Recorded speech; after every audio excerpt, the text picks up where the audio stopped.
So, itulah cara-cara Bill Gates yang dia lakukan untuk bisa mencapai posisinya sekarang. Tapi gue yakin kalau Bill Gates tidak melakukan itu, dia nggak akan sukses.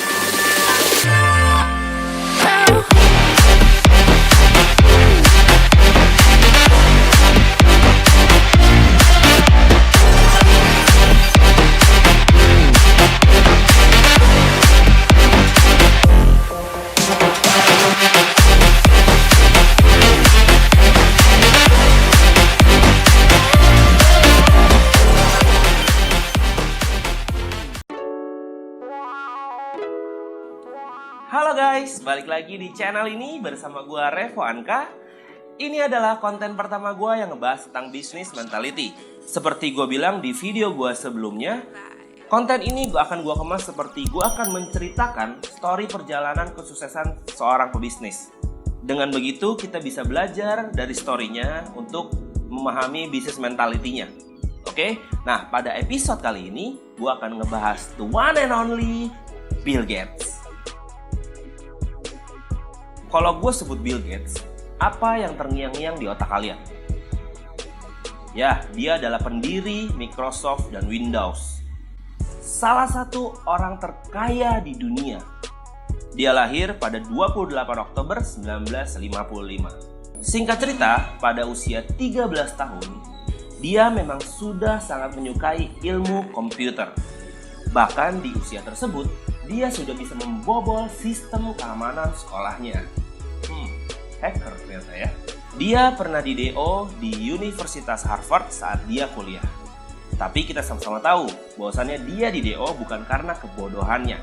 Singkat cerita, setelah dia di DO, dia fokus mendirikan Microsoft bersama partnernya yang bernama Paul.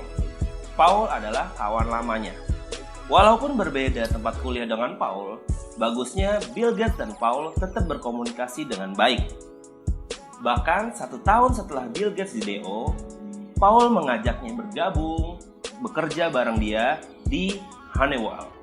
Mereka berdua melihat peluang untuk bisa membangun perangkat lunak komputer pada saat itu. Karena mereka sudah memprediksi bahwasannya di masa depan nanti, semua komputer butuh software. Bisnis pertama mereka berdua adalah membuat program sistem pembayaran.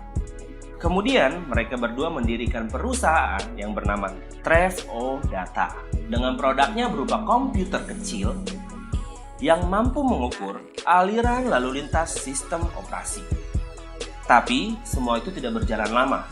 Setelah itu mereka mendirikan perusahaan yang bernama Microsoft pada 1975. Dan ide itu berawal dari Paul.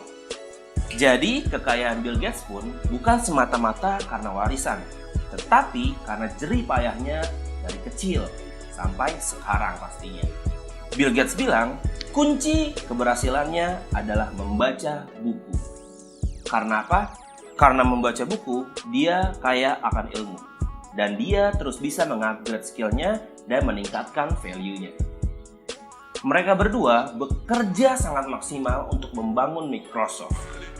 Bahkan, mereka berdua hanya tidur 8 jam dalam seminggu.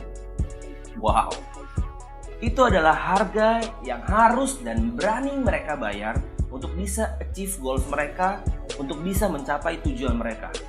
Mereka berani push the limit. Jadi tidak heran kalau Bill Gates bisa berada di posisi sekarang. Itu adalah story singkat dari Bill Gates, perjalanan karirnya dia. Dan dari story singkat itu, kita bisa sama-sama menyimpulkan apa aja yang bisa kita ambil dari story perjalanan kesuksesan mereka. Nah, gua sudah menyimpulkan dari story singkatnya dan riset-riset gua, cara-cara apa aja yang bisa membuat Bill Gates berada di posisi sekarang.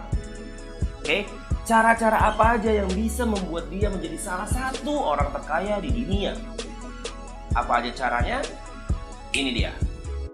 Cara yang pertama, dia selalu berpikiran bahwasanya dia berhak kaya dan sukses.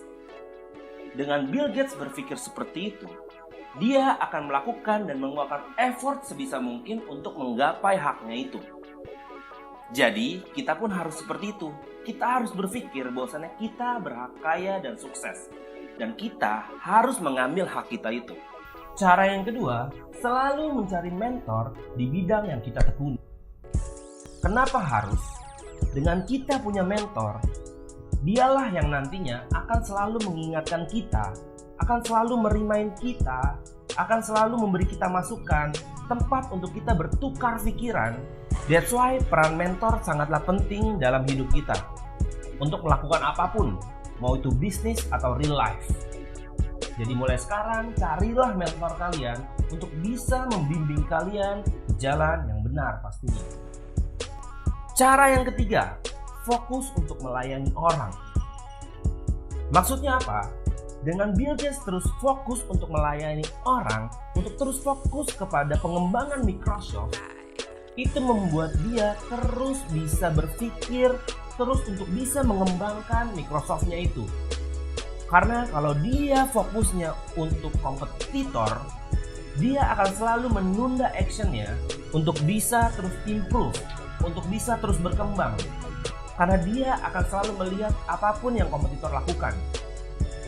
Tapi kalau dia fokus untuk melayani orang dan mengembangkan bisnisnya, itu akan membuat dia menjadi market leader di bisnisnya. Itu akan membuat dia jadi acuan dari kompetitor-kompetitornya.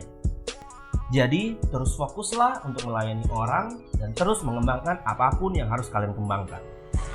Cara yang keempat adalah bersedekah. Kita sama-sama tahu bahwasannya Bill Gates mempunyai charity. Dia orang yang suka berbagi. Dia orang yang suka peduli kepada lingkungan sekitar. Dia paham akan itu. Karena apa?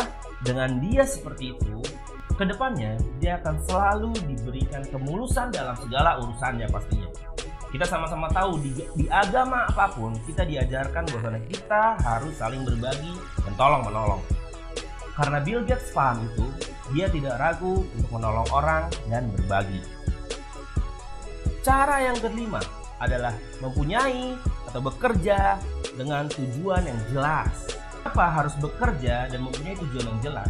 Dengan kalian mempunyai tujuan yang jelas, goals yang jelas, di situ kalian akan tahu kalian harus berbuat apa, kalian harus bagaimana. Ada reasons why dari apapun yang kalian lakukan. That's why penting banget mempunyai tujuan yang jelas. Oke? Karena dengan kalian bekerja dengan tujuan yang tidak jelas, itu akan menghambat kalian nantinya. Kalian akan bingung nantinya, apa yang udah kalian lakukan, itu tujuannya apa. Jadi mulai sekarang, bekerjalah untuk tujuan yang jelas. Oke guys, masuk ke tips yang keenam adalah bacakan mimpi-mimpi kalian. Bill Gates selalu membacakan mimpi-mimpinya setiap harinya. Maksudnya apa? Gue pribadi punya yang namanya papan goals. Dan papan itu gue tempel di ruang kerja gue. Dengan begitu, setiap gue bekerja, gue selalu melihat papan goals itu. Itu selalu akan merimain gue nantinya saat gue lagi pusing dalam hal bekerja, saat gue lagi drop dalam hal bekerja. Itu sangat penting banget. Karena dengan kalian setiap harinya selalu melihat goals kalian, selalu merimain goals kalian, itu akan men-charge kalian untuk terus bisa mempunyai attitude yang bagus dalam bekerja. Nah guys, mulai sekarang selalu bacakan mimpi-mimpi kalian setiap harinya. Oke? Masuk ke tips yang nomor 7. Selalu berpartner dengan orang lain dan cari partner yang tepat. Bill Gates pun paham bahwasannya Paul adalah teman terbaiknya. That's why dia memilih Paul untuk menjadi partnernya untuk mengembangkan bisnisnya. Gak cuma Bill Gates, Jack Ma pun mengembangkan Alibaba bersama beberapa sahabatnya. Karena mereka paham bahwasannya dengan memiliki partner dalam hal berbisnis, itu bisa membuat mereka saling memberi semangat, saling bertukar pikiran, dan saling menguatkan di saat mereka sedang down. Itulah kenapa penting banget mempunyai partner dalam hal apapun, terutama dalam hal berbisnis. Jadi mulai sekarang, pergunakanlah pertemanan kalian ini menjadi lebih bermanfaat lagi. Ajaklah teman-teman kalian untuk bisa sama-sama berkembang bareng-bareng dan melakukan hal-hal yang lebih bermanfaat ke depannya.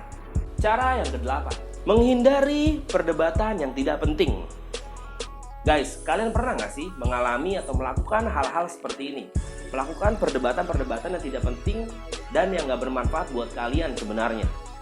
Arti perdebatan yang tidak penting menurut gua adalah dimana kalian saling mengadu argumen, saling berdiskusi, tapi nggak tahu arahnya kemana dan tidak bermanfaat nantinya buat kalian dan teman kalian. Contohnya, yang seharusnya kalian bisa berdiskusi, mencari tahu bagaimana caranya untuk terus berkembang dalam hal personal, caranya berkembang dalam hal bisnis, atau apapun yang kalian geluti, tapi ini malah kalian membahas hal-hal yang sebenarnya nggak perlu kalian bahas dan nggak tahu ujungnya kemana. Jadi mulai sekarang, sebelum kalian berdebat, sebelum kalian berdiskusi sama teman kalian identifikasi dulu sebenarnya topik apa yang lagi kalian omongin.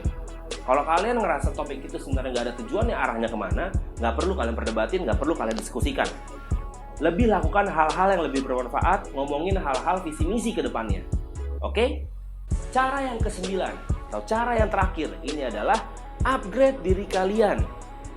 Dengan kalian upgrade diri kalian, itu bisa membuat kalian cepat untuk mencapai tujuan kalian, goals kalian. Karena Bill Gates tahu bahwasannya goals dan tujuannya besar, perancangan masa depan, dia memprediksi bahwasannya ke depannya semua komputer itu akan menggunakan software. Karena dia tahu akan hal itu, that's why dia selalu mengupgrade dirinya, dia selalu baca buku. Sampai bahkan dia mempunyai perpustakaannya sendiri. Udah nggak tahu lagi sebenarnya berapa buku yang sudah dia baca. Karena dengan dia terus mengupgrade dirinya, itu membuat dia lebih cepat mencapai tujuannya. Jadi mulai sekarang, upgrade-lah diri kalian terus. Banyak caranya untuk kalian mengupgrade diri kalian, seperti membaca buku, ikutin seminar-seminar, dan terus bertukar pikiran dengan teman-teman sekitar kalian. Dengan begitu, kalian terus meningkatkan value kalian dan kalian terus berkembang. Ingat ya guys, teknologi aja butuh di-upgrade, apalagi kita manusia. So, itulah cara-cara Bill Gates yang dia lakukan untuk bisa mencapai posisinya sekarang. Tapi gue yakin kalau Bill Gates tidak melakukan itu, dia nggak akan sukses. Paham ya guys? Itu adalah cara-cara yang bisa kalian lakukan juga untuk bisa achieve goals kalian. Gue yakin kalau Bill Gates aja bisa, kita juga bisa. Oke guys, mungkin sekian dulu konten tentang business mentality ini. Gue berharap dari story-nya Bill Gates ini, kita bisa sama-sama ambil pelajaran dan bisa kita terapkan dalam hidup kita agar kita bisa lebih baik lagi ke depannya. Gimana guys menurut kalian cara-cara Bill Gates yang dia lakukan untuk mencapai goals-nya? Nah, kalau kalian punya cara-cara juga untuk mencapai goals kalian melalui eksperimen kalian yang selama ini, coba komen di bawah biar kita bisa sama-sama belajar. Dan kalau kalian pikir isi video ini bagus dan kalian ingin share ke teman-teman kalian share video ini ke mereka. Dan kalau kalian suka, klik tombol like dan terus support channel gue dengan subscribe, klik tombol subscribe. Dengan begitu, gue lebih semangat lagi untuk sharing dan belajar bareng kalian. Mungkin sekian video kali ini. Gue undur diri. Gue Revo Anka. Ciao.